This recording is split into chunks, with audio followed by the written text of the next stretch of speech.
안녕하세요. 놀라운 논란의 미스터 논란입니다. 손흥민 선수가 뛰고 있는 토트넘 소식 전해드리도록 하겠습니다.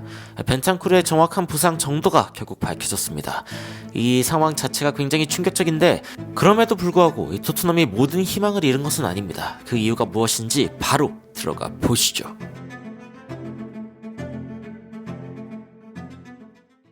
토트넘에 대한 이야기를 시작하기 전에 주요 경기들의 어떤 결과부터 한번 이야기해보도록 하겠습니다. 맨시티가 라이프치히를 3대2로 이겼습니다. 과르디올라는 가까스로 이겼다라고 이야기를 했던 굉장히 치열했던 경기였는데 운이 좋았다라고 표현했을 만큼 라이프치히가 좋은 경기를 보여줬지만 3대2로 결국 패배했습니다. 그리고 즈베르다와 영보이스 2대0, 바르셀로나 포르투 2대1, 다양한 경기들이 있었는데 역시 눈에 띄는 경기는 죽음의 조, 바로 PSG 뉴캐슬, 밀란 도르트문트의 경기였습니다. 파리 생제르맹과 뉴캐슬은 1대1로 비겼고 그리고 밀란과 도르트문트는 1대3으로 도르트문트가 이겼는데 정말 죽음의 조답습니다. 특히 파리 생제르맹 경기는 제가 직접 지켜봤는데 이강인 선수가 일단은 선발로 나섰습니다. 나선 상황에서 이제 뉴캐슬에게 일찍 실점을 당한 이후에 파리 생제르맹이 굉장히 공세로 이어갔던 경기였거든요. 이 경기 가운데에서 사실은 여러 가지 상황이 있었지만 핸드볼로 인해서 VAR이 이제 2번 가동이 됐는데 한 번은 일단 인정이 안 됐습니다. 이 각도 보시면 일단 그렇게 몸에서 많이 떨어져 있지 않다라고 이야기할 수 있기 때문에 큰 문제가 되지 않는다라고 이제 판단을 한 것으로 보입니다. 그래서 주심이 이 부분에 대해서는 이거는 괜찮아 넘어가자 라고 이야기를 했고, 이강인 선수가 이제 교체로 나오면서 일단 공격수들을 대거 투입한 파리 생제르맹이었습니다. 어떻게든 골을 넣어보겠다라는 의지가 엄청나게 강했고, 이강인 선수는 어떻게 보면 공격 한 2선 쪽에 있는 자원이었기 때문에 1선들의 수를 훨씬 더 늘려주는 그런 선택을 일단은 한 거죠. 그렇게 파리 생제르맹 입장에서는 답답했던 이 전반 후반과 그리고 후반전을 보내면서 결국에는 터졌습니다. VAR이 한 번 더 터진 것인데, 이번에 팔 각도를 보면은 조금 더 직각에 가까운, 그러니까 몸을 조금 더 부풀린 그런 느낌이라고 판단을 한 것 같습니다. 그래가지고 이걸 찍죠.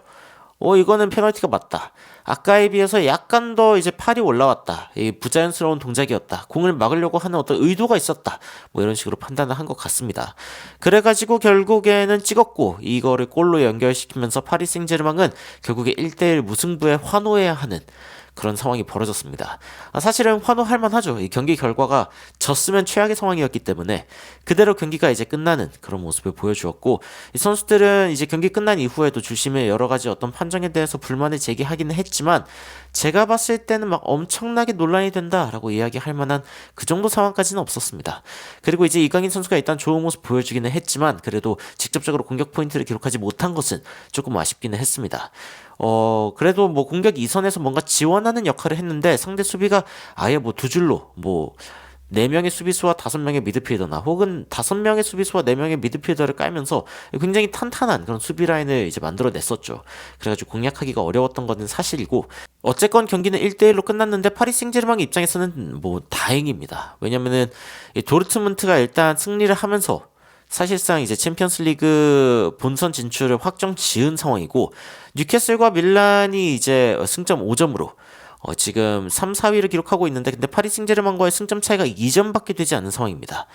하필이면은 도르트문트와의 마지막 경기인 파리 생제르맹이기 때문에 일단 파리 생제르맹 같은 경우에는 골 득실을 통해서 도르트문트와의 이 순위 역전을 일단 좀 노려봐야 됩니다. 왜냐면 1위로 이제 본선에 진출하게 되면은 다른 조 2위와 맞붙는 그런 상황이기 때문에 어떻게 보면 훨씬 더 유리하다라고 이야기할 수 있는 상황이죠. 그래서 이겨야 하는 것도 이겨야 하는 건데, 그런데 이제 뉴캐슬이랑 밀란 중에 이제 한 팀이 이기고 파리 생제르맹이 만약에 도르트문트한테 지게 된다라고 하면은 역전의 가능성이 있습니다. 승점 8점으로 이제 올라가게 되는 거죠. 그렇기 때문에 파리 생제르맹은 어찌됐건 이 12월 14일에 이 경기는 결국에는 파리 생제르맹한테 굉장히 중요한 경기가 될 예정이다라고 이야기할 수 있습니다. 일단 파리 생제르맹 같은 경우에는 그래도 희망이 있는 상황이라고 이야기할 수 있고, 자, 희망의 얘기가 나와서 말인데, 토트넘의 이야기로 들어가 보겠습니다. 이 로드리고 벤탄쿠르가 토트넘에 돌아오면서 토트넘은 희망이 있다라고 느낀 게 바로 아스톤 빌라전 전반이었습니다. 그런데 벤탄쿠르가 돌아온 지 얼마 안 돼서 바로 부상을 당하는 상황이 있었죠. 그런데 결국에는 공식적으로 이제 이야기가 나오는 것 같습니다. He'll be out for at least 2.5 months. 2달 반 이상은 쉬어야 된다. 그러니까 결국에는 2월 중순까지 뛰지 못하는 상황이라고 이야기가 나오고 있습니다. 현지에서 이야기가 나오고 있는 상황이고, 우루과이에서 이제 직접 이야기를 하는 거니까 아무래도 정확하겠죠. 이게 참 이 로메로와 벤탄쿠르가 함께 이 A매치에서 좋은 활약을 보여준 게 어제 같은데, 돌아와가지고 좋은 활약을 바로 보여준 것 자체가 굉장히 고맙지만, 돌아오자마자 이렇게 떠나게 되는 굉장히 슬픈 상황이 발생했고, 안제 포스테코글루 감독도 이에 대해서 굉장히 뼈아프게 느끼고 있을 것 같습니다. 그래가지고 이제 인터넷에는 이런 이야기도 나왔죠. 로메로가 이제 벤탄쿠르의 이 부상 장면을 보면서, 매티 캐시, 일단은 다리 분질러 놓겠다. 이 리스트에 올려놨다. 이런 식으로 이제 이야기가 나왔는데, 토트넘 팬들 반응 보면은, 야, 로메로가 일단 복수심을 갖는 거는 우리에게 진짜 필요하지 않은 일이지만 웃기긴 하다. 뭐 이런 이야기도 있고, 솔직히 라멜라가 있었을 때 그런 점이 좋았다. 그러니까 뭔가 좀 심판이 뭐라고 불긴 좀 애매하지만 지속적으로 상대방의 어떤 심기를 건드리는 그런 느낌의 어떤 플레이를 자주 해줬던 라멜라가 이제 좀 그립다라는 이야기도 나옵니다. 여하튼 팀에 악동 기질을 가진 선수가 있는 건 나쁘지 않은데, 그런데 이제 윙 쪽에 있을 때랑, 그리고 이제 센터백에 있을 때랑 좀 느낌이 다르죠. 센터백은 이제 퇴장에 당하면 안 되기 때문에. 여튼 그런 이야기가 있고, 혹시 이거 보셨나요? 매티 캐시가 아스날 팬이었습니다. 그래가지고 토트넘 팬들이 Now it all makes sense. 이제야 말이 되네 라고 이야기를 하면서 아스날을 굉장히 응원하는 매티 캐시의 모습, 지속적으로 이제 거너들, 이제 Come on you Gunners, 이게 이제 그 아스날 팬들의 어떤 응원 구호죠. 사실은 예전엔 이렇게 응원 안 했었는데 2012년이네. 여튼 굉장히 오래전부터 아스날의 팬이었던 매티 캐시를 보면은 이 토트넘을 향한 악감정을 이해할 수 있다. 뭐 이런 식으로 이야기가 나오고 있습니다. 야, 이게 실제라면은 진짜 우연이 아니었네. 이거 다 짜여진 각본이었네. 이게 로메로를 위한 어떤 상황이라고 이야기하고 있지만 다이어가 해야 된다. 다이어가 가가지고 레드카드를 차라리 받는 게 낫다. 그리고서 이제 다이어는 레드카드를 받으면 어떤 점이 좋죠? 일단은 3경기 동안 위치 선정이 대폭 상승하죠. 3경기 동안은 일단 이제 출전할 수 없는 상황이 되기 때문에 다이어가 가가지고 다리를 분지르면 되겠다. 뭐 이런 식으로 이야기를 하고 있습니다. 여하튼 다이어 얘기가 나와서 말인데, 굉장히 웃픈 짤이 있죠. 이 데스티니 우두기가 최근에 이제 생일이었는데 경기를 뛸 수 있는 그런 동료들과 함께 축하하는 모습이다 라고 이야기를 했는데, 이 사진은 아무도 없습니다. 투명한 어깨 동무, 그리고 이제 노란색 입간판만 이렇게 서 있을 뿐인데, 이거 입간판이라고 부르는 게 아니라 축구 용어가 있을 텐데, 여하튼 이 상황에 대해서 토트넘 팬들이 얘가 다이어보다 낫지 않을까 뭐 그런 식으로 이야기가 나오고 있습니다. 현재 토트넘의 상황을 살펴보면은 절방적이죠. 일단은 부상. 손흥민 선수 있지만은 여기에 이제 없는 게 있다면은 지금 손흥민 선수 아시안컵 나가죠. 그래가지고 이제 손흥민도 부재할 수 있고, 벨리즈는 이제 뭐 약간 유스 같은 개념으로 데려온 선수기 때문에 이제 주전으로 뛸 수 있다라고 이야기하기는 좀 급한 선수고, 클루셉스키 있고 힐 존슨, 그래가지고 이 3명의 선수들이 사실상 이 최전방을 이제 나누어 맡고 있는 그런 상황이고, 메디슨 부상, 벤탄쿠르 부상, 사르 부상. 사르는 참고로 맨시티전에 돌아온다고 합니다. 이 부분은 제가 기사로 좀 확인을 해뒀고, 비스마도 이제 아프리카 콘티넨털 컵이 있기 때문에 이제 1월 중에 사라지고, 그리고 호이비에르 스킵, 세세뇽도 부상이고, 우도기 데이비스, 포로 로얄. 그래가지고 이 윙백에서 지금 지원해주고 있죠. 지금 다이어가 있지만 사실상 다이어는 없는 것과 마찬가지기 때문에 로메로, 반더벤, 필립스 다 부상입니다. 비카리오 있는데 이제 화이트맨도 부상. 뭐 사실상 이 2군 키퍼에는 이제 포스터를 넣을 수도 있겠지만, 여하튼 이 토트넘은 대부분 부상을 당했다. 이 더블 스쿼드가 있어도 이거는 문제가 될 만합니다. 그래가지고 이제 토트넘 팬들 반응 보면은, 로메로 한 84년 동안 이제 못 뛴 것 같다. 도대체 이 레드카드 정지가 몇 년 동안 지속되는 건지 사실상 3경기지만 말이죠. 자, 이 레드카드가 결국에 우리한테는 승점 6점을 잃은 것과 다름없다. 내가 진짜 로메로 사랑하지만 지속적으로 이런 모습 보이면 안 된다. 성직머리 죽여야죠. 그리고 손흥민이 아시안컵에서 이제 떠난다는 사실을 까먹은 것 같다. 그런데 그렇게 되면은 잠재적으로 한 4경기 정도를 못 뛰는 상황이 된다. 맨유, 브렌트포드, 에버튼, 그리고 브라이튼. 이건 좀 크죠. 이게 크고, 그리고 이제 최악의 상황은 사실상 우리한테 이미 일어났다라고 이야기가 나오면서, 그러면서 레비 회장에게 아이 오프너, 뭔가 좀 눈을 뜨게 하는, 그리고 12월 일단 최대한 생존하는 것이 중요하다라고, 이제 토트넘의 컨셉은 생존입니다. 이제 원래는 이제 컨셉이 우승이었는데 이제는 이제 생존이고, 1월에는 확실하게 이제 시장을 공략해가지고 이 팀을 좋게 만들어야 된다 라고 이야기를 하고 있습니다. 안제 포스테코글루 감독이 굉장히 좋은 스타트를 한 것 자체가 이제 놀랍다라는 평가가 많았는데, 그런데 일단은 지금 토트넘이 3연패를 하면서 쉽지 않은 그런 상황을 겪고 있죠. 그런데도 불구하고 일단 기대보다는 잘하고 있다라는 평가가 토트넘 팬들 사이에서는 아직도 이어지고 있습니다. 그리고 레비가 잘해야 하는 건 맞긴 한데 근데 이제 115 차지스 FC 어디죠? 115개의 기소권을 달고 있는 이 축구 클럽 바로 맨시티입니다. 맨시티도 이 정도의 부상을 겪으면은 살아남을 수 있을까? 사실상 말이 안 되거든요.